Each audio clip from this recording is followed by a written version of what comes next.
Hello, and thank you so much for tuning in to the She Can Ball podcast. I'm your host, Mahi Jariwala. Today we're joined by Jordan Sanders, a forward for the USC women's basketball team. How are you? I'm good. How are you? Good. So I kind of want to start this interview and kind of going back. So when did you first get involved with sports? It's kind of hard to pinpoint a time. I feel like I've always been doing it my whole life, but I think probably when I was like 4 or 5 is when I like officially started like playing on teams and stuff like that. Cool. And I know that you played javelin throughout high school. And so, how do you feel like when you play different sports? How do you think that helped you with basketball? Overall, I feel like it helps just develop like a healthy like competitive mindset, and it helps like develop different parts of your body. I don't know, cuz different like you use different muscles and things like that for different sports. So I feel like for basketball, I was able to bring like all those things together to kind of figure out how to like be successful with that. True. And javelin is like, it's very complicated. So, how did you even get into that? Um, well, actually, I kind of just they added it. I think like my sophomore or junior year in high school, Cool. and my coach kind of just asked me like, "Oh, do you want to do this?" And I was like, "Sure," but we didn't have a coach, so I just like looked up YouTube videos and stuff like that to try and figure. Nice. And I know that like even basketball, you played like really good basketball in high school. You averaged 22 points a game as a senior. So what was like your experience with high school basketball? High school basketball. Nothing crazy to be honest. I was just doing it just because, and then I don't know, maybe like after my freshman year, I kind of like started to figure out like this might be something I'm actually kind of good at. So I started working a little bit harder at it, and I don't know, I was just really just having fun with it, to be honest. Do you think that there was a certain, like you said, freshman year, like when do you think was like that point when you realized like, all right, this is something like I feel like I can really do if I work hard for it? Um, I think probably entering my sophomore year because that's when I started to get interest from different schools and stuff, and I was like, oh, like this is real. It's Wow. not. So you had offers young, huh? Yeah, I did. And then what kind of brought you to UCI? Um, well, I like California, and I just really, with UCI, I really just like the culture. I like the area, and a big thing for me was academics. So that was pretty much the deciding factor. And like what were some other schools that you were like considering? I looked into Missouri State. Really, honestly, it was mostly just mid majors. I didn't get a lot of Power Five offers, to be honest. Because I know that like now you transfer to USC, so you're kind of continuing that education. So can you tell us a little bit like what you're studying and what that is? Yeah. So I got my bachelor's at UCI. I got that in psychology and social behavior just because I've always been interested in mental health and just really just why people act the way that they do. And Yeah. then for my master's now I'm doing social work. And with that I want to go into sports social work to focus on mental health and student athletes. Mm. Yeah, it's awesome because I think a lot of people go into basketball thinking like, all right, like I want to be professional and that's kind of like their main goal. But that's kind of cool that you have like a kind of a backup plan. Yeah, a lot of the coaches and my parents too, they always just they kind of like harped on me about being more than just an athlete and just providing more to the world than just what I have to offer on the court. So I feel like that's really important to actually want to make a difference in the world rather than just going out here and playing basketball and not necessarily finding myself beyond that. That's awesome though. But I think it's hard when you're a D1 athlete and you kind of have this crazy schedule where you're doing basketball. How are you able to kind of like manage that? It honestly it took me a while to figure it out, but for me I really just had to find other things that I like to do outside of basketball because I feel like when I'm stuck in such a routine and everything's so much about basketball, I kind of lose myself. So, I mean, now like I realize I like to hang out with my dog. I like to be outside and go for hikes and stuff like that and just be able to take like that mental break away from basketball. I feel like it makes me that much better once I'm able to go back and actually start competing again. Awesome. And I know that like your first year at UCI, you were Big West Freshman of the Year. And that's crazy to me because I think when you make any transition, I'm kind of making that transition from high school, from middle school to high school. But I think transitions in general can be really tough. So my question to you is like, what made you kind of have like a smoother transition so that you were still performing at such a high level in college? I mean, I don't know if I would call it a smooth transition because it was definitely a struggle, but definitely once I got to UCI, I realized how much more I needed to work on, and really just throughout the season, I just pushed myself to work harder on different things and like different aspects of my game. But I feel like honestly, what made me so successful was just like my work ethic. Yeah, and that's so true. And I think we always hear like you have to work hard, you have to put in the work. But I'm kind of curious, what does putting in the work mean for you? Like how many hours and like what was your schedule looking like? For me, putting in the work really just, I mean, the mental aspect of it, it was big for me, just being like in the right headspace. And I mean, obviously you have to go work out, you have to lift, you have to get your shots up. But I mean, those are things that I did too. And it wasn't necessarily about the hours. It was really just about being able to relax, honestly, and just get my mind right. Cause I feel like that was like, that's always been like the biggest part of my game. Cause once I get like so much in my head, then like you can see it on the court. It doesn't really translate Exactly. very well. You know, and I think like the Yeah. mental aspect of the game, and I love bringing that up on the podcast because I think what a lot of girls don't realize, and I think me included, is how big that mental side of the game is because I think 80% of the game is mental. Yeah, it's like I just feel like you have if your mind isn't right, then your body's not gonna be right because they're connected, and I don't know, like and just how your body can affect your mind too. It just really just goes hand in hand. It's true, but I'm kind of curious. When do you think that you realized how important the mental game is? Because I think a lot of people don't realize that, and it kind of like takes something that goes wrong, and then they kind of realize, like, okay, I always knew it was important, and I would always hear people tell me about it, but I didn't really realize it until last season once I like just completely took a step away from basketball, stopped playing, how much I didn't realize how much that like basketball actually affected me and how important it was to have like a healthy mind so that your body could be healthy too. and you talked about like taking a step away. Do you want to talk a little bit about what happened and why you think, and if you think that helped you in a sense? Honestly, it was a really big decision, and for me, I mean nothing it's not like anything happened to me or mine. It was really just within myself, and I left for mental health reasons just because I didn't feel like I was like in the right like headspace to be a good teammate and just to be out there competing every day. I didn't feel like it was fair to myself or other people. So I just decided to stop playing for the rest of the season and really take that time to just get healthy mentally and physically again. Yeah. Yeah, and during that time I really took the time to focus on myself. I like completely took a break from everything and I just was able to like find myself again and find the things that I like to do beyond basketball. And I feel like having that time, just having that break really helped me like find who I was and it helped me like find my love for the game again. Yeah, and that's so true. And like, I think mental health is like often overlooked. And I think that it takes a really strong person to say, hey, like this, like I need to take a break and I need to, because that can be hard, especially when you're a D1 athlete and basketball is literally your whole life. Like, I've talked with some NAIA coaches on here, and like, they're talking about like at the D1 level, it's hard to do stuff outside of basketball because you're so locked into basketball. Yeah.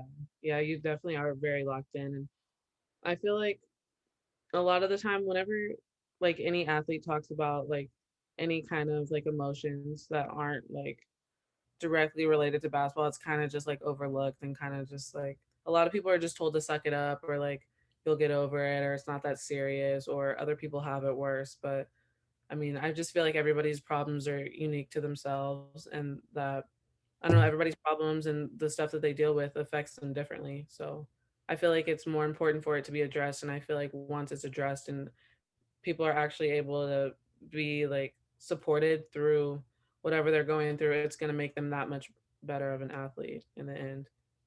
And the hardest part, I think, with mental health issues is no one can see it, right? If you hurt your leg, like it's obvious, like, hey, she hurt her leg. But it's like, if you have a mental health issue, no one can see it. They just think, like, oh, she's fine. Like, there's nothing Yeah. wrong with her.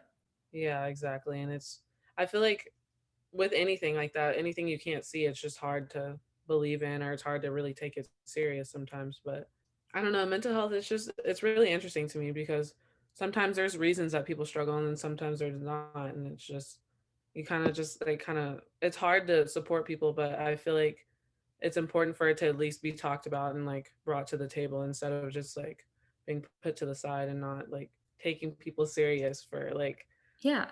whatever they're trying to communicate to you. And I think like kind of you taking a break is it kind of shows people that it's like it is a thing, right? And it does impact even basketball players, even D1 basketball players, it does impact them.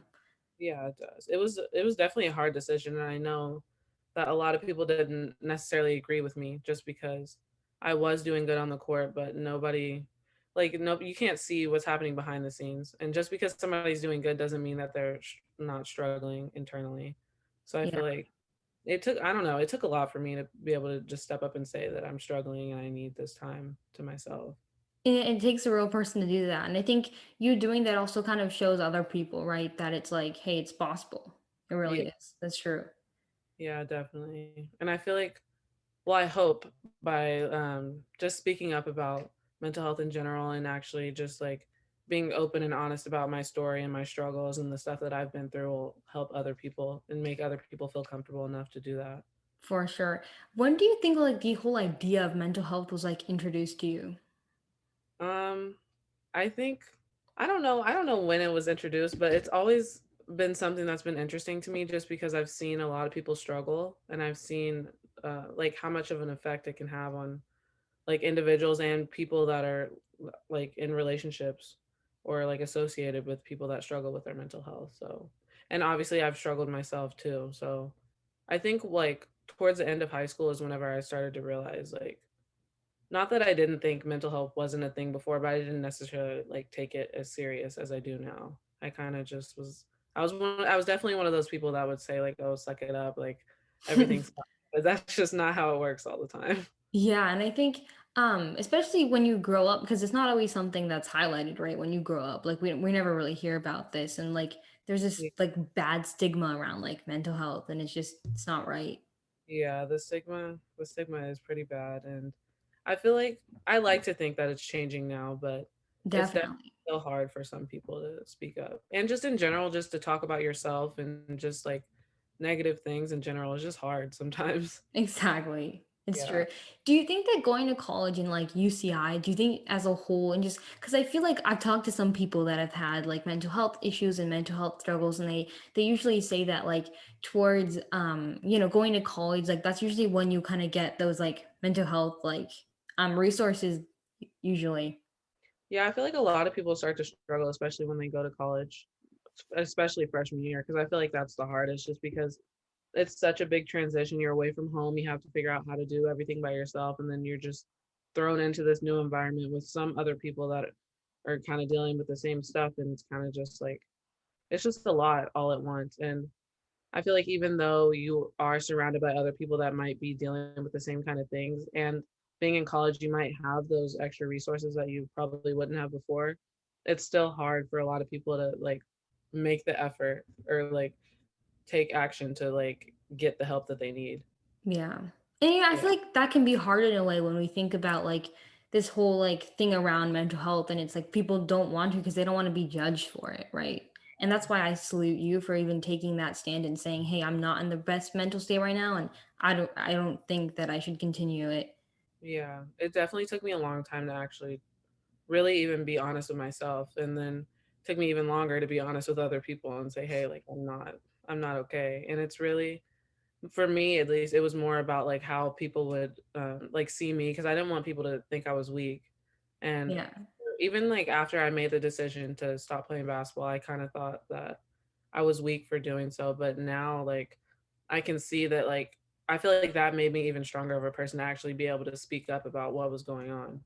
Mental health isn't about weakness, but it's usually seen as like as a weakness when really it's just like sometimes that's just how things are. It doesn't mean you're weak. It doesn't mean you're strong. It doesn't mean anything. I know it's like it's not like you can just control it, right? And sometimes it just is what it is. And how do you think like coming back from that even like here now that you're at USC, how do you think like your perspective on basketball has changed? It's definitely changed a lot, honestly. I see now why it's so important to work hard every day and to just give it your all because you never know when your last game is going to be. You never know what's going to happen. You don't know what the future is going to look like. And during like that whole time that I took that break. I really took the time to focus on myself. I did not play basketball. I didn't work out. I didn't do anything like Wow. sports related. So it was hard, and it really, that time away really made me miss like working hard, and it made me value like my time as a basketball player even more. And that's why I think I was so grateful to just be able to get this opportunity to play again. And now I really feel like I'm able to give my all and just be a better teammate and just a better competitor in general. Yeah, and why did you decide to like continue studying and like get a graduate degree at USC? Really just because I at Irvine I graduated early. I graduated in 3 years, and I just after the 3 years, I just felt like I wasn't done. I felt like I had a lot more to offer, but I kind of realized honestly that to be able to give the world what I need, I do need a master's degree. I need more education. I need like more training to be able to do what I want to do effectively. And then like basketball wise, I really just missed it.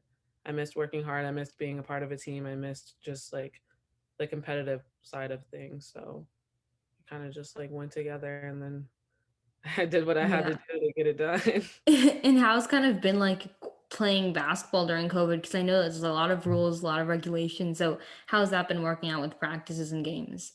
It's been really different.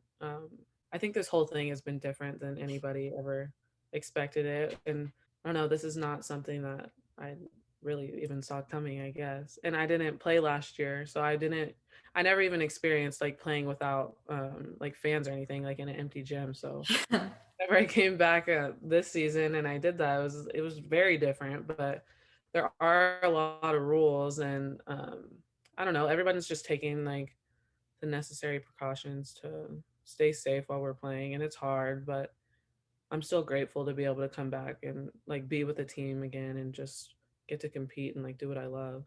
Yeah. And I know it's also harder because like you took a break and now not only are you like coming back to basketball, but you're also having to like be accustomed to this new way because like everyone plays differently. So how's that kind of been?